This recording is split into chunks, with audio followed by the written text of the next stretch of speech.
Mikey, you're putting me on the hot seat. Hot seat today. Right? So on today's episode, me and Mikey decided to change it up a little bit. Instead of workouts or something like that, we decided to go over how my off season's going since my last show, which officially, Mikey, I think today or tomorrow puts us at 2 months since my last competition. It's crazy how time flies. No. It flies a lot, and to see where you're starting to head now in the off season. Yeah, it's been a journey. Definitely the rebound, the PCT, giving my body a cleanse, going over blood work and everything, making sure everything's aligned before we start our season. But it's definitely been a journey, and I'm excited to see what this offseason is going to do for me. So be good. Now let's get into the hot seat on stuff. I guess you want to talk about the show, or do you want to talk about mostly just off season so far? Well, we could get started with, in my opinion, how my road was like the first weeks leading up to where I'm at right now. I would say when you get done with the show, your body's very sensitive, very sensitive to absorbing anything you eat. So the game plan right away after the show was to make my comeback the following year, because I wasn't the happiest with my placing. I know I could have placed higher on making some adjustments on some areas, but it is what it is. So right away, when we got back from Vegas, I jumped on my diet on Monday, got with Dennis, went over my rebound stack. So what a rebound stack is, you basically do everything you're doing during prep, but you're basically just upping all the carbohydrates like crazy. And the reason you're able to do that is because your metabolism is just on fire. It's just really ignited because you've been deprived from food for so long, or from high carb meals. So right away we kicked it up where we were consuming like 400 or 500 grams of carbs a day. It was something I've never did. 3-4 days later, I felt like a little bulldozer. I couldn't move, really stiff, and I started like really questioning like what was happening. Like, am I full of water? It was a reaction I never got, because most people, when they get done with the show, they want to take a break. They don't go to the gym for a week or two, which is understandable. You know, it's a lot of stress that you put. But for me, I didn't want that approach to be, because that's what I've done the past years that I've competed. So I wanted a more competitive approach, and I wanted something more where I could sustain what I did as much as possible, because my biggest vision with all these last 2 shows that I did was, both me and my wife, we wanted to make this more of a lifestyle rather than something we just do for 3 months, torture ourselves, and then go back to our old habits. We wanted to really make a change in our lifestyle, which the restaurants, the supplement stores, our team, really makes it easier for us to do, is just really having the discipline to stick to it year round. For sure. I think the biggest thing too is being more, the word you said is being more competitive coming back into an off season. Like you said, past shows, people fall off, the drug protocol just drops, the diet drops, they want to relax, enjoy time, and there's time for that. But to be competitive in the sport, I think the approach of coming back with a competitive mindset is the best thing.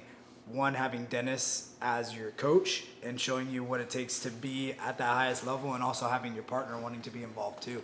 For sure. I definitely think it's made it a lot easier too. Now that my wife's did her show, she did great out there. She came back with the same mentality that I did. So I think we're both holding ourselves accountable and really making a change on what we cook at home, and not falling into, you know what, it's winter time, we can eat whatever we want, we'll get back to it. Cozy season. Yeah, because I feel like you're just shooting yourself in the foot. You put all the work in, and you want to make the most out of what you do. Something we don't have in this world a lot of is time. I think a lot of people take that for granted. I'll do it later, or this is not going to happen. But my encouragement to everybody is, whatever your goals are, or whatever you're shooting for, be committed to it fully. It doesn't mean that you can't have a bad meal here and there, or not considered a bad meal, but something that pleases you, something to get your cravings out of the way. But have a game plan going forward, whether it's twice a week, 3 times a week, whatever it is, but stick to it and don't make excuses for yourself. How do you feel your first couple weeks back into the off season, your PCT and your drug protocol? How do you feel like your body's reacting, having a break now and starting to plan for what you're going to be doing here over the next couple months? Well, it was basically, I did my rebound for 4 or 5 weeks. It was just basically an increase food, really making the most out of your body being sensitive. After that, Dennis was like, you know what, we're going to push everything down. Let's give your body a break. Run blood work, liver protocols, kidney protocols, because everything, when you're in season, everything you're using, the pills, your TRT, everything that you're on is a bit higher. So you are pushing your body a little extra, which is normal, right? You're competing against very competitive people, so that's what you do. But the biggest thing we want to do is longevity, and I don't want to get hurt in the process. So I definitely take that in consideration, because for me, this is a hobby, something I love to do. This is not, for me, a job. I don't want to make it a job. I like what I do. I'm very passionate on what I'm pursuing. This is just more of, it kind of binds in all our businesses, and it's something more that I enjoy, and I want to continue doing it for a long time. So longevity is the goal here. Coming back on the Rebound eating and stuff, you always you preach big on gut health, GDAs, stuff like that. Do you feel like the first couple weeks into your off season with pushing more food, do you think your gut, do you have any gut issues or anything like that? Not really, not right away. The first 2-3 weeks, I kept taking all my supplements. You know, I'm big on my GI stuff in the morning with my greens, with my glutamine. It's something, the way I see it is a lot of people will start a, let's say a supplement stack, and then when they're not competing anymore, they stop taking it. I mean, it doesn't make sense to me. If that worked for you in your contest prep, why would you stop doing it in your off-season prep? It's going to continue to work. And it's just about being consistent and staying consistent on everything you do. So to answer your question, the first 2-3 weeks were great. I felt like the food was absorbing. It was more like week 4 or 5 where I started feeling like a little chubby, a little like full of water. It was just because of the overload on carbs.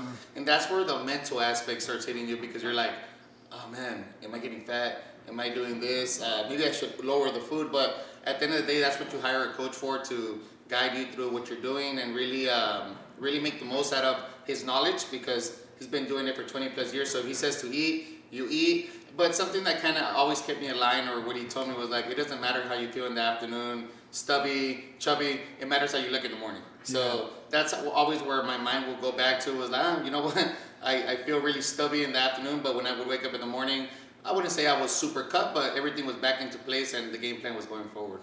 I feel like me being with you, being the camera guy, seeing you all through the prep, 8 weeks out, 4 weeks out, 2.5 weeks out, seeing your body change, and you start to get the prep face, the death face without even really being a death. I feel like you hold yourself and your mental so well that you don't show like you're dying, Yeah. But I definitely, on that point, I definitely could see after probably 3 weeks post-show, 4 weeks working in the store, you could see your face starting to. So I understand when you're saying that you felt like, oh, am I getting chubby? But it's just pushing the food and trusting the process. But that's being competitive right into it, And something interesting of that factor, that when I started retaining water from eating all these carbs, I did speak to Dennis about it, and he was saying, how's your water drinking?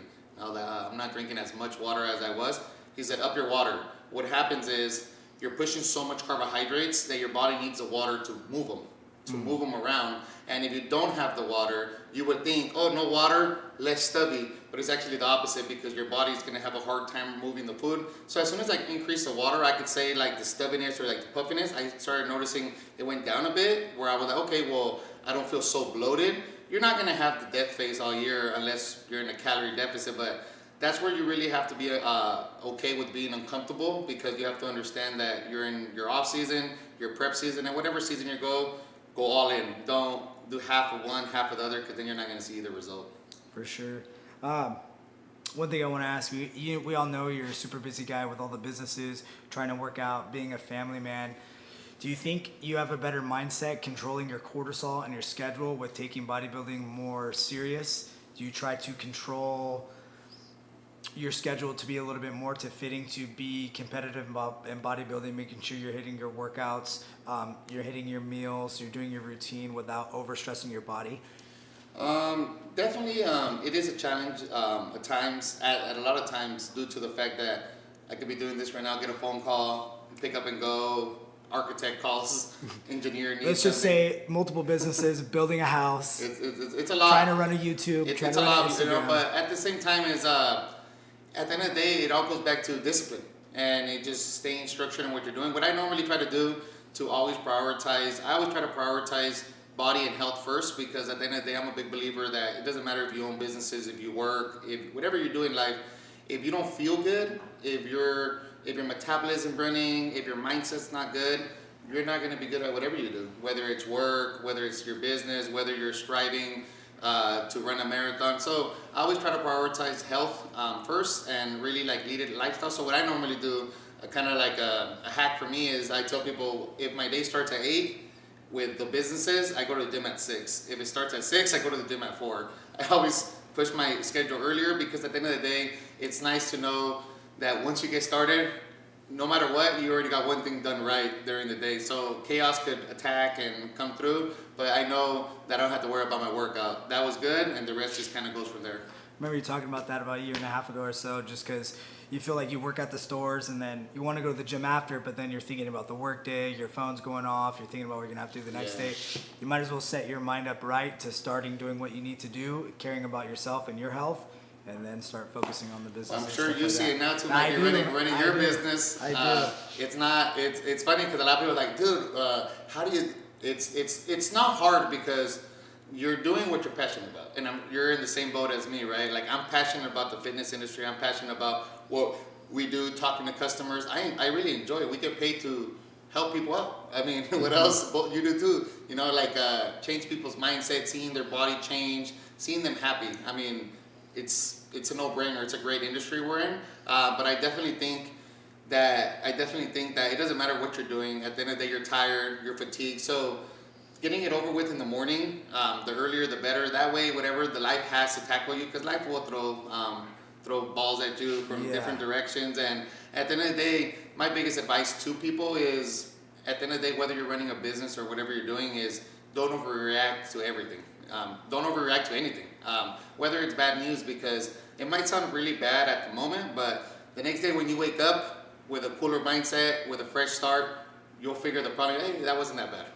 And that's just kind of like the way I take my day-to-day operations. It's good. You know, I like to ask that or talk about that because, you know, us working for Nutrition One and guys at Foodie Grill, even I Heart Tacos, the talks you have with us always motivating, and that it's always your mindset. I mean, we have shirts that say it's mindset. We always talk about that. Mindset's everything. It's cool to be in this sort of situation doing an interview because people get to hear you talk about it, and it's not just your employees and people in the company. This is an outlet for people to kind of hear you talk, and it might make them more motivated and to think about how to start their day. So it's cool to hear you talk about that. Just not us being private at work before we have a rush, but it's something for the camera, for people to reflect on and to think, man, maybe I should set up my days the way that he's talking about. Get what I need to do done first about 100%. Me, and then set my day up for success. It's just like I call it paying yourself first before you start your day. You know, you can't water more flowers if you're not watering yourself. If your mindset's off, it's going to be very hard to motivate your guys, motivate your team, motivate yourself. So you lead by example, and basically every day your actions show. And I mean, everybody knows that when you work out in the morning, it sucks to get there in the morning. It's hard to wake up early. It's hard this, but I don't care who it is. When you're done with that morning workout, when you get out of the gym, you're like, you feel like you just accomplished a mission, and then you're like, all right, what's next? What's next?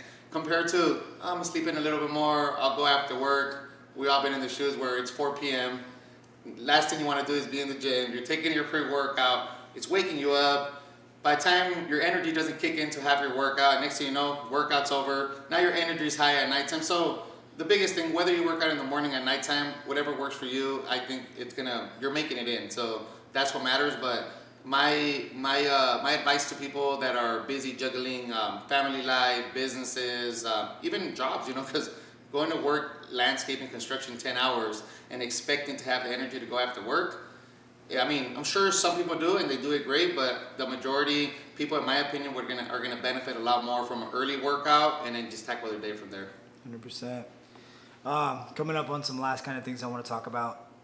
How have the workouts been since getting back into the off season, protocol change, getting back into a more clear mindset where you're training to grow and for next year? How have the workouts been? How's it been working out with training partners again and not just kind of you're focused on yourself for growth, but now you're kind of back in a normal flow, working out with people? Well, the biggest thing that's changed for me, that's made a tremendous difference, is I finally caved in and realized you can't outwork not eating enough. So I feel like a lot of beginning lifters, including myself, including a lot of people, kind of feel like, oh, I'm just gonna go in there and lift heavy. I only eat 2-3 times a day, but it's not a big deal because I'm just gonna push myself extra hard, and the gains will come. I realized that I wasted a lot of time doing that. I did that a lot of times where my meals were consistent. Out of nowhere, I'm down to eating 3 times a day, one mass gainer shake. Then I throw another mass gainer shake, trying to make up the missed calories from shakes and not getting them from food.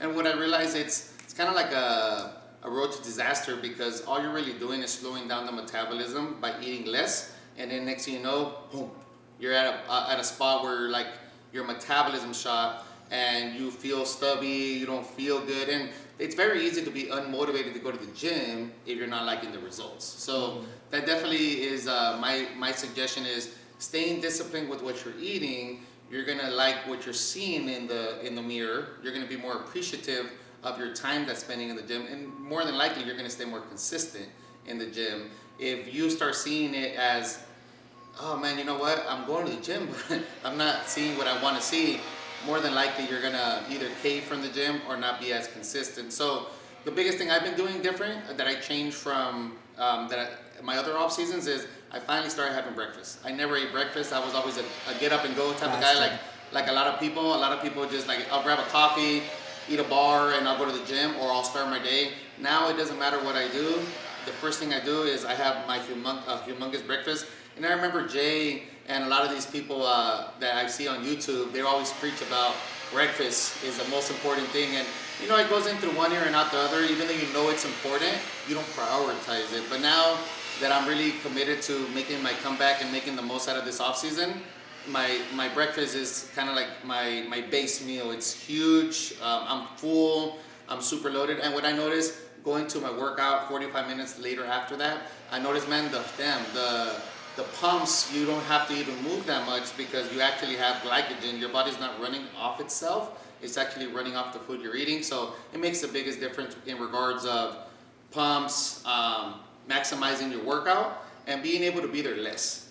Most importantly, I feel like my workouts now are 50 minutes, an hour and 10 tops. I do my 25 minutes of cardio. A lot of people don't do cardio in the off season. I'm sticking to it just so I could keep the metabolism going, out of me not wanting to worry about my metabolism slowing down and having to go into you could say a restructure phase where you're gonna have to kickstart the metabolism to keep your off season going. Because in my opinion, the cleaner your off season is, the longer it could be. The more sloppy it could be, the sooner you're gonna let it. And the best advice I give people with this interview is when you're trying to put on size, whether you're a bigger guy, a skinnier guy, don't do these off seasons for 3 months, 4 months, where you're gonna eat, and then you're gonna go really dedicate 9 months, 10 months into doing a set program, whether it's an off season or whether it's a cutting phase, because that's the only way you're gonna see the real potential of what you have and the real growth. If you're constantly just changing up what you're doing, you're kind of gonna be in the same spot because you're calorie surplus, calorie deficit, calorie surplus. So just stick to what you're going for, really focus on it and do it well, so that way you can make the most out of the seasons. I think that's a good note to end on. Just want to say some things before I make Juan check in and take off his pants and stuff when we see him pose down. But if you guys like this sort of style video interview, comment, like, subscribe, let us know about it. If you want to see me in the frame as well, that'd be cool. But yeah, if you guys like this sort of style video, we can do it again. Anything you want to say to the people? No, I just want to say, I just want to thank everybody for following us and for being very supportive in our businesses and what we're doing. YouTube for us is more fun, it's more to capture content and remember where we're at in certain times of the year. I want to be able to look back and see next year when I'm getting ready for this show, I want to be able to look back and see how I looked 2 months out, how I looked, I'm sorry, not 2 months out, 2 months into my prep, 4 months into my prep, where a lot of people don't film enough and they're always like, man, I wonder how I looked, I wonder how this, so I don't want to make that mistake again, so which is why I'm taking this more serious. And my biggest thing is I'm excited, I officially start my off season where I'm going to be picking up my food. Right now I'm kind of like on my recovery / downtime, giving my body a break a bit, but January 1st is our starting point, which puts us about an 8-month off season from there and a 3-month prep season for the Olympia Amateur 2025. I'm excited for you guys to see the journey, and I'm gonna make sure to be jumping on here and keeping you guys posted on not only the 12 weeks point. I want you guys to see the whole year of preparation. So Mikey's helping me out with that. So I'm eager to share with you guys and happy to see what you guys think. Let's get into this check-in. Do it.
So I'm currently sitting, Mikey, at 216, fasted in the morning.